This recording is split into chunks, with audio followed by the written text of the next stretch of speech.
Now, should we stop suspending kids from school? 0207 862 2222 is the number you need. I'd love to hear from you. According to new figures, the number of pupils being suspended and even excluded altogether has risen since before the pandemic. Now, last year, more than 300,000 pupils had been suspended from lessons during the course of a year. Meanwhile, though, a survey of school staff has found an increase in reports of verbal and physical abuse. But is suspension the answer? Yes, it's a punishment for bad behaviour, but some claim that it will just make the situation worse by pushing the child further away from the school system.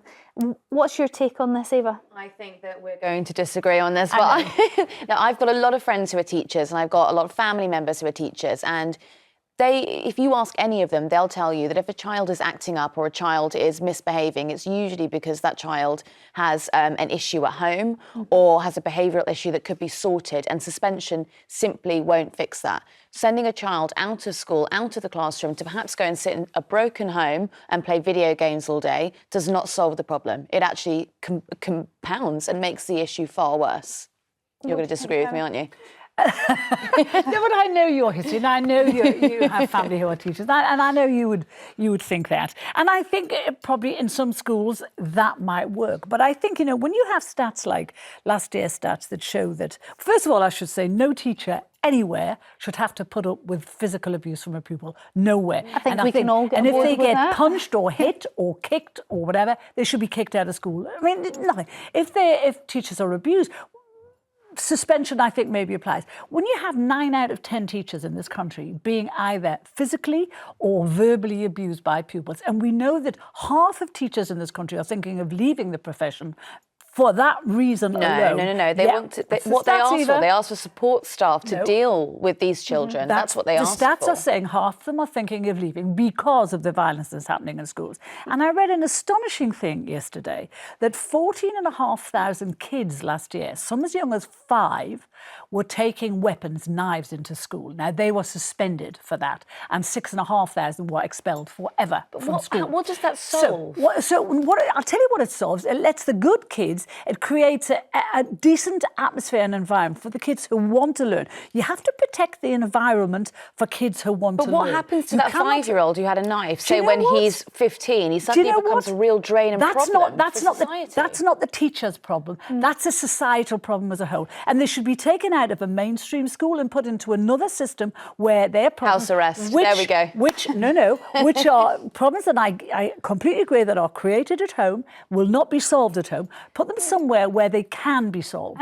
But it's not a mainstream school. I'd like to throw in another element to this, because in previous times we've discussed this, I have read stats that have suggested that out of all of the children that are suspended and excluded from school, shocking numbers are either neurodivergent or have special extra needs at school, and which are not being met, which the school cannot meet because of financial pressures, which means the school's only option is to suspend or exclude. And I wonder whether if we throw that into the equation, whether that changes our view on it. It's kind of what I'm saying. Those kids shouldn't be looked after in a mainstream school, because mainstream, teachers now, God help them, they have, in primary school, they have to teach kids potty train, they have to feed them breakfast, they have to teach them how to brush their teeth, they have to change nappies for them because they haven't been potty trained at home. So it is not their job to be social. You lump all the difficult kids together? I think that's... Who's going to look after them? I wouldn't want that job, would you? Well, but there would be specialist teachers trained for that. Well, no, but that's mainstream teachers that's the whole point. There should be specialist teachers in all schools. But there should be, but there aren't. Because the biggest thing is, the government might have saved money by taking out those teaching assistants, but actually they have to spend the money down the line on looking after children who turn into problematic adults. But a teaching assistant is not specially trained to deal with problems, like a kid who's a knife-carrying kid who's got a terrible life at home. Teaching assistants aren't trained to deal with that. But there are special needs teachers that are set up to be able to deal with those situations. What about special needs schools then? We used to have them and now we don't. We don't have them because I believe, and I may be wrong, I really hope a teacher, a specialist can call up to either confirm or deny, but I believe the theory is now that children with neurodivergency or special needs do far better when they are in mainstream school, and are supported in that environment than in a different environment. Not according to what I've been reading. The teachers can't cope with them. And what it does is it affects all the other kids as well, badly. Claire from Surrey, what do you think about the increased numbers of children being suspended? Some of these are primary school as well. Yes. Well, it's interesting because I feel like this is, it relates back to the prison story that you've just done. It's all the same thing. You know, essentially, you've got to look backwards. You've got to find out what's the cause of this, what's going on. Like, children aren't inherently bad. Something's going on. So what I think is going on is that, as the lady said, there's not enough specialist provision for the severely for children with severe special educational needs. So what's happening is in the mainstream schools, the teachers are doing their very best to deal with that. And then there's loads of children who have got really quite mild special educational needs who could be, and fine in mainstream school if they had the right support. But they're being given absolutely zero support. They're not being given the tools to help them in a world that they don't understand. These children then go on to be suspended. They go on to have addictions. They go on to be alcoholics. They go on to go to prison. But what I'm and all hearing because here is nobody taught them how to cope. Nobody taught them executive function. Isn't that what a parent's supposed to do? Okay, so most of the time, these children have also got neurodivergent parents who have no idea that they're neurodivergent, right? And so, you know, there are so many little strategies that you can learn that make life manageable. But if nobody tells you the strategy, you're never going to know it, you know? I'm 44 years old. I've just discovered that I have ADHD and autism. And I've lived my whole life, you know, with these things, struggling through the world. I was one of the lucky ones who didn't end up in prison, you know. But Claire, now, did you manage to? helping Claire, did you manage to get through school all right? Were you ever suspended or excluded?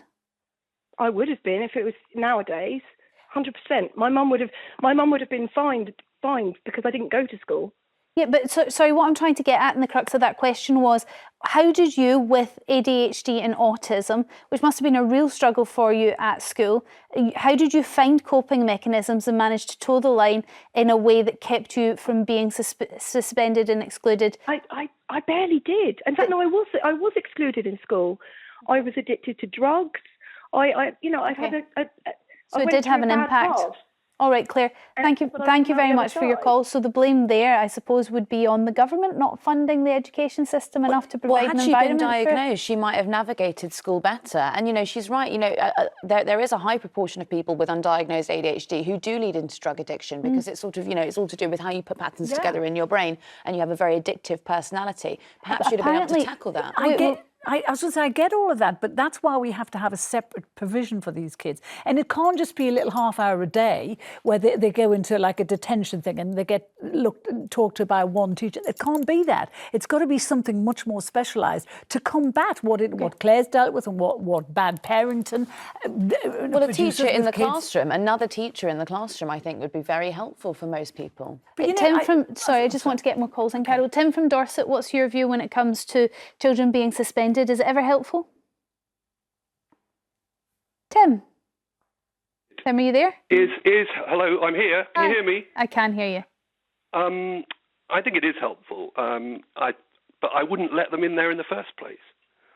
I wouldn't let them in there in the first place if they're going to be a nuisance, because we haven't got time in the education of our children to navel gaze about 9 out of 10 people who've got ADHD now, or some sort of problem that's going to cause a percentage of the children who are capable of learning in a class. I mean, it's hard enough in comprehensive anyway. And Tim, I know you were being facetious with 9 out of 10, but actually the stats are incredibly high for children that have special needs and autism and ADHD now. So if you're not even going to let them in the classroom in the first place, what are you going to do with them? Well, I don't mean that perhaps all of those, but the identify that way, because whether they were diagnosed or not 30 years ago, they'd still have it, wouldn't they, when they were there? But the ones that are a pain in the you know what, and are disruptive, it's hard enough to learn in a comprehensive environment anyway, unless you're an A-band student. It's not a holding pen for 5 years. That's what university and school is these days. Unless you go to a grammar school where they don't tolerate anything and they expect high marks, or a public school. But if you're going to chuck them out, aren't you resigning them to the scrap heap of society then? Yeah, aren't we just going to have even more full prisons? They're going to be there anyway. And on prisons, I agree with that at all. I think rehabilitation people know when they're doing wrong. This idea of rehabilitation is nonsense. I know if I go and nick something, even if I come from a poor background, it's probably not right. I may be forced into that way of behaving. That's tough on me. I'm going to have a rubbish life. Life's tough. Tim, I do agree that everybody knows right from wrong, and we can condemn people's decisions and the things that they do, but we didn't see the choices they had at the time. And perhaps for some people, stealing stuff from a supermarket is better than not being able to have food on the table or a roof over their head. Now, I'm not saying the baby formula argument, I'm just saying it is their only way of making money, even if they're selling steaks and selling them on. But Storm, you just said there, what's the alternative? Throw them on the scrap heap. No one is saying throw them on the scrap heap. Well, Tim just wouldn't have them in the classroom. So what he's saying is do not put them into a mainstream school, and I completely agree with him, because they're not going to get what they need in that mainstream school. But why are they not getting what they need in that mainstream school? It's because we haven't put the provisions in. Pretending that everyone who does something bad at school has got ADHD or something. They haven't. Some kids are just they just behave badly. And, exclusion is a lesson to kids as well. It's actually saying, it's showing them that they've done something wrong, that there are consequences for their actions. But that's the argument that we got the first time round when ASBOs were introduced by, the government, God knows what, 15 years ago now. We were told that this was going to be a deterrent, and actually it did absolutely nothing. Okay. But the argument is you can't rehabilitate these kids. You can't give them restorative treatment in a mainstream school, in a mainstream classroom, because you're stopping the other kids from learning. Okay, Tim, thank you very, very much for your call. Sola from London, what's your view on exclusions and suspensions in schools? Hello, hi. So I don't know whether Carol's ever heard of something called the school to prison pipeline, but there is a school to prison pipeline. Once kids get excluded from school, they get placed into something called pupil referral unit. So it's a bunch of kids who are misbehaving altogether, and they often are targeted for criminal activity, and that's where they end up in prison. You don't think they end up in prison, Sola, do you? Because of what they're experiencing at home, nothing to do with what happens to them at school. It's all part of the whole system. Once you exclude kids from school and you put them in a group with all other kids who are misbehaving, you automatically are not introducing them to the different standards of behaviour. So how do we break that cycle, Sola? So some schools actually have where kids are excluded, but they're still within the school. So they may be excluded from the classroom. There are also pastoral care. There needs to be greater pastoral care within the schools. And as it said, it takes the village to raise children. Sorry, Sola, what does that involve? I don't know anything about that. It's a saying. It's a saying. So basically what that involves is you have to get parents involved. You have to get communities involved, community leaders involved. Okay. You have to get youth leaders involved with these children. And also, if they do need statement of educational needs, that needs to be done as well, because that increases funding for these children as well. And I believe so other people can be employed. I believe there are large delays on that and getting that qualification in order to get that extra funding, because quite frankly, I don't think anyone has any money to fund it, unfortunately. That's the opinion that I've been given from teachers. Sola, thank you very much for your call. Maggie from Cambridgeshire, suspending a child, does it ever work? I think we've travelled too far down the line. Half the problem with behaviour in society now is the inability to parent. Okay. I have two 40-year-old sons. I was a mother who was short of money, but my sons had a lot of love. They learnt a work ethic. And I now look at my grandchildren, one of whom is a Downs child and has been treated as a normal child and is in mainstream school. But the support has come from her parents, who both work full-time and manage to give their 4 children a great deal of love and a lot of attention, but discipline. Going back to prisoners, if you commit a crime against society, then surely you should somehow pay the due of what you have done wrong. Yes, but it's what form that takes that we're debating, Maggie. But an interesting story there about your son and his family. And actually, you know, maybe parents do need to take part of the blame. I'm a parent now, and maybe some of the responsibility has to go on us, and maybe it's a shared thing. And I'm not sure there's a silver bullet when it comes to children's behaviour in schools. Maggie, thank you very much for your call. Thanks for all your calls on this.